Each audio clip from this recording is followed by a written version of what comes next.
వరకు తెలంగాణ పాలిటిక్స్ గురించి డిస్కస్ చేశాను. Let's discuss about AP politics. May not be politics, ఇది లోకేష్ గురించి మాట్లాడదాం.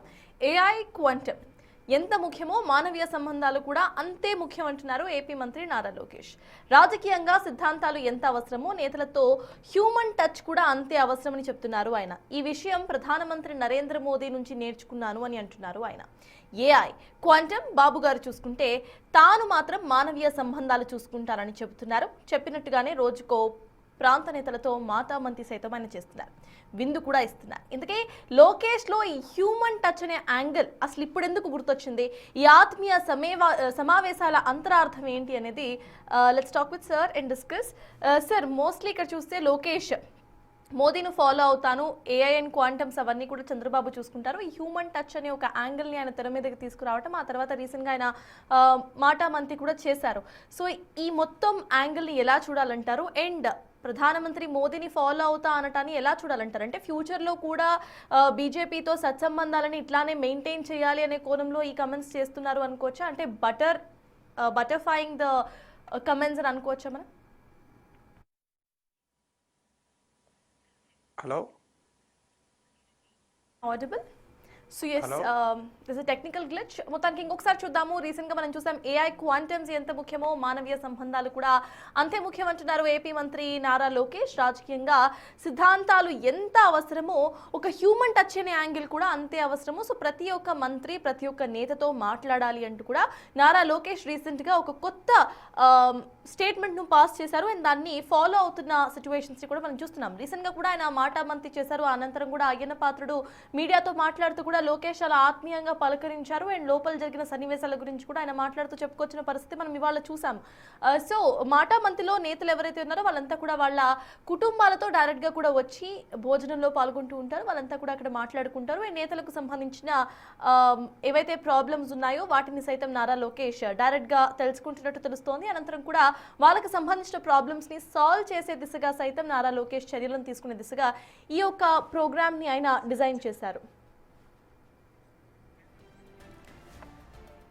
సో ఎస్ సార్, రీసెంట్గా నారా లోకేష్ తీసుకున్న ఈ హ్యూమన్ యాంగిల్ అనే స్టాండ్ని ఎలా చూడొచ్చు అని అనుకోవాలి. అట్ ద సేమ్ టైం మనం చూస్తే ఆయన ప్రధానమంత్రి నరేంద్ర మోదీని ఫాలో అవుతా, నేను ఏదైతే ఏఐ అండ్ క్వాంటమ్స్ ఉన్నాయో అవన్నీ కూడా చంద్రబాబు చూసుకుంటారు అంటూ కూడా ఆయన కమెంట్ చేశారు. అంటే బీజేపీతో ఉన్న ఆ సత్సంబంధాలు ఏవైతే ఉన్నాయో అవన్నీ కూడా ఫ్యూచర్లో కంటిన్యూ చేయడానికి ఇటువంటి స్టేట్మెంట్స్ పాస్ చేస్తున్నారు అనుకోవచ్చా? వాళ్ళ సైడ్ ఆఫ్ యాంగిల్ నుండి కొంచెం పాజిటివిటీ గెయిన్ చేసుకోవడానికి, ఓర్ ఎల్స్ సడన్గా ఈ హ్యూమన్ యాంగిల్ టచ్ తీయడాన్ని ఎలా చూడాలి సార్?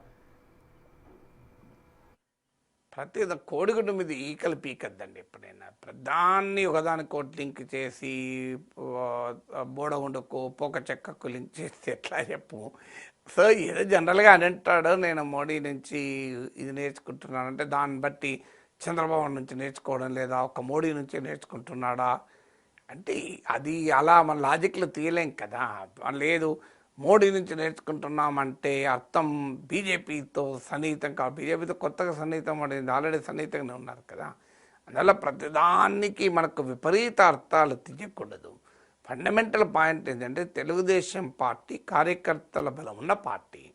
మీకు కమ్యూనిస్టులు, భారతీయ జనతా పార్టీ, ఈ రెండు పార్టీలోనే పార్టీ క్యాడర్ బేస్డ్ పార్టీస్గా ఉంటాయి. ఎందుకంటే వారి మధ్య క్యాడర్ మధ్య ఒక బలమైన సైద్ధాంతిక ఎమోషనల్ బంధం ఉంటుంది.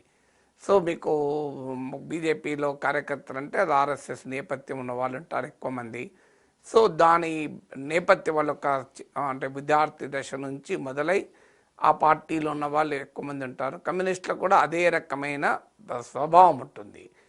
ఈ మిగతా పార్టీలన్నీ కూడా లూజ్లీ బిల్ట్ ఉంటాయి. కానీ తెలుగుదేశం పార్టీ ప్రత్యేకత అంటే మొదటి నుంచి కూడా అదొక కార్యకర్తల ప్రాతిపదిక ఉన్న పార్టీ.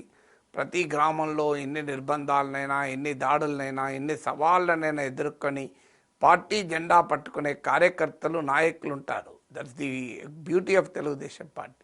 రెండవది, తెలుగుదేశం పార్టీని హిస్టారికల్ ట్రాన్సిషన్ చూస్తే నాయకులను తయారు చేసే ఫ్యాక్టరీ ఆ పార్టీ. మీరు ఇలా కేసీఆర్ నుంచి రేవంత్ రెడ్డి వరకు తెలంగాణ రాజకీయాల్లో మాజీ ముఖ్యమంత్రి ఇద్దరు తెలుగుదేశం ప్రొడక్ట్సే.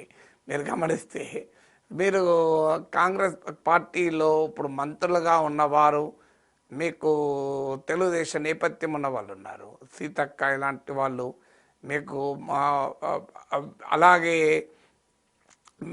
మీకు కాంగ్రెస్లో మాత్రమే కాదు, కేసీఆర్ ముఖ్యమంత్రిగా ఉన్న సమయంలో కూడా తలసాని శ్రీనివాస్ యాదవ్, ఎర్రబెల్లి దయాకర్ రావు లాంటి వాళ్ళు మీకు తెలుగుదేశం నేపథ్యం ఉన్న వాళ్ళు ఉన్నారు. అంటే కాంగ్రెస్ ప్రభుత్వంలో అటు బీఆర్ఎస్ ప్రభుత్వంలో కూడా టీడీపీ ఫ్లేవర్ ఉన్నటువంటి లీడర్స్ మీకు మంత్రులుగా కనబడతారు. అంటే ఎంత ప్రత్యేకమో చూడండి.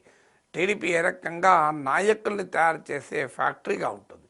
మీరు ఉమ్మడి రాష్ట్రంలో కూడా చూడండి, అన్ని ప్రాంతాల్లోనూ బలమైన నాయకులు ఉంటారు. ఒక దేవేందర్ గౌడ్, ఒక కడియం శ్రీహరి, ఎర్రబెల్లి దయాకర్ రావు, ఒక తలసాని శ్రీనివాస్ యాదవ్, ఒక పట్నం మహేందర్ రెడ్డి, ఒక మండవ వెంకటేశ్వరరావు, ఇలా మీరు ఏ జిల్లాలైనా చూడండి, ఓ ఎర్రం నాయుడు, దేవినేని ఉమా, ఓ సోమిరెడ్డి చంద్రమోహన్ రెడ్డి, అచ్చెన్నాయుడు, ఇలా మీకు అంతటా కూడా బలమైన మీకు గోరంట బుచ్చయ్య చౌదరి లాంటి వాళ్ళు గోదావరి జిల్లాలో, మీరు ఏ జిల్లా, యనమల రామకృష్ణుడు తూర్పుగోదావరి జిల్లాలో, ఇలా ప్రతి చోట మీకు వేళ్ళూనుకున్న బలమైన క్షేత్రస్థాయి నాయకులు ఉంటారు. So that is the character of the Telugu Desam party. So Chandrababu Naidu మీద చాలాసార్లు విమర్శలు ఏంటంటే, ఈయన అధికారంలోకి రావడంతోనే పార్టీకి టైం ఇవ్వడు, కార్యకర్తలకు టైం ఇవ్వడు, నాయకులకు టైం ఇవ్వడు అనే విమర్శ ప్రతిసారి ఎదుర్కొంటూ ఉంటాడు. సో టీడీపీ దాన్ని పాజిటివ్ కూడా చెప్తూ ఉంటుంది. చంద్రబాబు నాయుడుకు పాలనపైనే దృష్టి, అభివృద్ధిపైన దృష్టి, ఇంకా వేరే ఆలోచన ఉండదు అని. చంద్రబాబు నాయుడు కూడా ప్రతి ఎన్నిక తర్వాత నేను మారాను, మీరు నమ్మండి అంటూ ప్రజలకు చెప్తాడు, పార్టీకి కూడా చెప్తూ ఉంటాడు. ప్రజలకు ఎందుకు చెప్తానంటే ఆయన విధానాలు మార్చుకుంటూ ఉంటారు అవసరానికి బట్టి. అసలు ఉచిత విద్యుత్ ఇస్తే కరెంటు తీగల పైన బట్టలు వేసుకోవాలన్న నాయకుడు ఉచిత విద్యుత్ ఇవ్వడం మొదలుపెట్టాడు కదా. సో దాన్ని పాజిటివ్గా చూడాలంటే అంత డైనమిక్గా, అంత ప్రాగ్మాటిక్గా పొలిటికల్ మూడ్ బట్టి విధానాలు మార్చుకుంటాడు. అది విమర్శకులు అవకాశవాదం అనొచ్చు. బట్ ఏదైనా విధానాలు మార్చుకుంటాడని దాంట్లో చంద్రబాబు నాయుడు సిద్ధాస్తుడు. అందరు రాజకీయ నాయకులు మార్చుకుంటారు, అందులో చంద్రబాబు నాయుడు మరింత 4 ఆకులు ఎక్కువనే చదివాడు. అలాగే మీకు ప్రతి ఎన్నిక తర్వాత పార్టీ వాళ్ళకు ఒక ఓడిపోయినప్పుడల్లా చెప్తుంటాడు, నేను ఇక నుంచి ఆఫీస్కి వచ్చి కూర్చుంటాను, నాకు అర్థమైంది ఏమి కోల్పోయాను అని చెప్తూ ఉంటారు. బట్ చంద్రబాబు నాయుడు అలాగే ఉంటాడని కూడా మీద విమర్శ.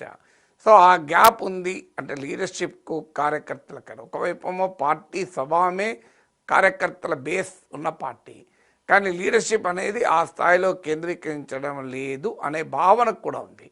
సో అందువల్ల లోకేష్ ఈ గ్యాప్ను ఫిలప్ చేయడానికి ఆయన ఆ ప్రయత్నం చేస్తున్నాడు. మీకు అవునన్నా కాదన్నా భవిష్యత్తు వారసుడు లోకేషే కనుక. రెండవది, చంద్రబాబు నాయుడుకు ఉన్న యాక్సెప్టెన్స్కు 4 దశాబ్దాల చరిత్ర ఉంది. సో ఎన్టీ రామారావు పైన తిరుగుబాటు చేసి పార్టీని తన వైపు నిలుపుకున్న నాయకుడు చంద్రబాబు నాయుడు. అనేక ఓటముల్లో, గెలుపులో తెలుగుదేశం పార్టీ చరిత్రను లిఖించడంలో పాత్ర పోషించిన నాయకుడు చంద్రబాబు నాయుడు. జాతీయ రాజకీయాల్లోనే ఒక ప్రభావాన్ని టీడీపీ చూపినప్పుడు దానికి కారకుడుగా చంద్రబాబు నాయుడు ఉన్నాడు. ఈ హిస్టరీ ఉన్నప్పుడు మీకు అది కాక చంద్రబాబు నాయుడు ఎన్టీ రామారావు రాజకీయాల్లో రాకముందు కూడా రాజకీయ నాయకుడే, కాంగ్రెస్ పార్టీలో మంత్రిగా కూడా ఉన్నాడు. సో రామారావు వల్లనే నాయకుడు కాలే చంద్రబాబు నాయుడు, రామారావు వల్ల ముఖ్యమంత్రి అయ్యాడని వచ్చే నాయకుడు కాలే. సో అప్పటికే ఎమ్మెల్యేగా ఉన్నాడు, మంత్రిగా కూడా ఉన్నాడు. సో ఈ హిస్టరీ మీకు లోకేష్కి లేదు, అవకాశం కూడా లేదు కదా.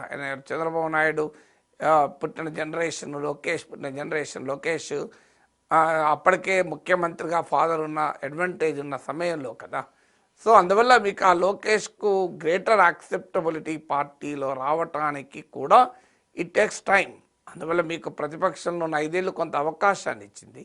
ఇప్పుడు అధికారంలో మళ్ళీ ఉన్నారు కనుక అధికారం ఉన్నప్పుడు అవకాశం తక్కువ ఉంటుంది. ప్రతిపక్షంలో ఏమో కార్యకర్తలతో పోరాటాల్లో ఉంటారు కనుక అవకాశం ఎక్కువ ఉంటుంది. సో అందువల్ల లోకేష్ పార్టీలో కూడా యాక్సెప్టబిలిటీ పెరగటానికి చంద్రబాబు నాయుడు కొడుగ్గా ఉండే యాక్సెప్టబిలిటీ ఎలాగూ ఉంటుంది. ఇటీవల కాలంలో లోకేష్ను మరింతగా అసర్ట్ కూడా చేసుకోగలుగుతున్నాడు కూడా. సో కానీ ఆ ఎమోషనల్ బాండ్ లీడర్కు క్యాడర్కు ఉన్న చంద్రబాబు నాయుడుకు క్యాడర్కు ఉన్నంతగా లోకేష్కు క్యాడర్కు ఉండే అవకాశం లేదు. అది లోకేష్ తప్పని కూడా అనలేము, అది హిస్టారికల్ ఫ్యాక్ట్ కదా. సో దాన్ని పెంచుకోవడం ద్వారా కూడా పార్టీ భవిష్యత్ లీడర్షిప్ ట్రాన్సిషన్కు అడ్వాంటేజ్గా ఉంటుందనేది కూడా లోకేష్ ఎత్తుగడ కావచ్చు.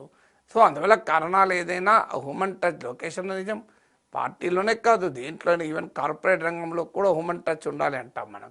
సో మానవీయ స్వభావం ఉండాలి. పార్టీ అనేది ఒక ఫ్యామిలీ లాంటిది. ఆ ఫ్యామిలీలో మీకు ఆ రకమైన రిలేషన్స్ ఉండడం అనేది ఆ పార్టీని మరింత బలోపేతం చేస్తుంది.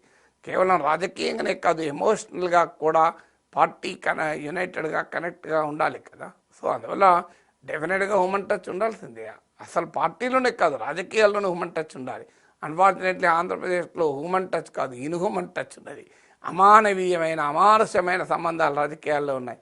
నిజంగా చెప్పాలంటే రాజకీయాల్లో కూడా మానవీయ సంబంధం ఉండాలి. ఏమవుతుంది, అధికారంలో ఉన్న ప్రతిపక్షంలో రాజకీయ ప్రత్యర్థులు తప్ప శత్రువులకు కాదు కదా.